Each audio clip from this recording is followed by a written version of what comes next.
एक बार एक लड़की होती है। उसकी शादी एक अच्छे घर में हो जाती है। लेकिन जिस घर में उसकी शादी होती है, उस घर पर भगवान शनि देव की साढ़ेसाती चल रही होती है।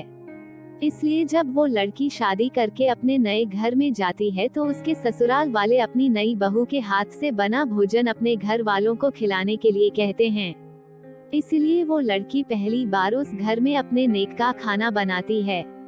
उसके ससुराल में उसकी सास जेठानी, उसके सास ससुर और उसके साथ जेठ होते हैं। खाना जब तैयार हो जाता है तो वो कुछ देर के लिए अपने कमरे में चली जाती है।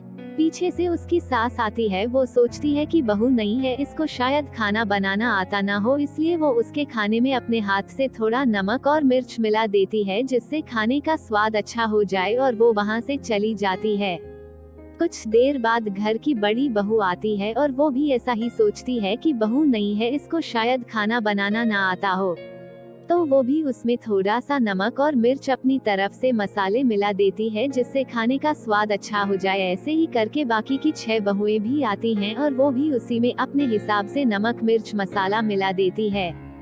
अब जब खाना टेबल पर लगाया जाता है तो सबसे पहले उस खाने को उसके ससुर खाते हैं। जैसे ही वो पहला निवाला अपने मुंह में रखते हैं तो वो समझ जाते हैं कि खाने में मसाले बहुत ज्यादा है, लेकिन वो चुपचाप उस खाने को खा लेते हैं।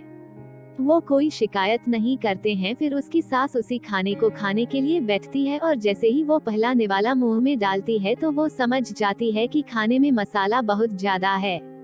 लेकिन वो सोचती है कि खाने में ज्यादा मसाला तो उसी ने मिलाया है। वो भी इसे चुपचाप खा लेती है और कोई शिकायत नहीं करती है।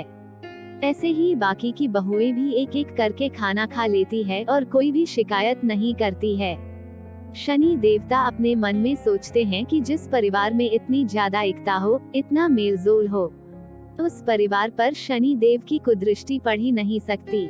शनिदेव महाराज भी उस परिवार को आशीर्वाद देकर वहां से चले जाते हैं। इस प्रकार उस परिवार से शनि की साढ़ेसाती हट जाती है।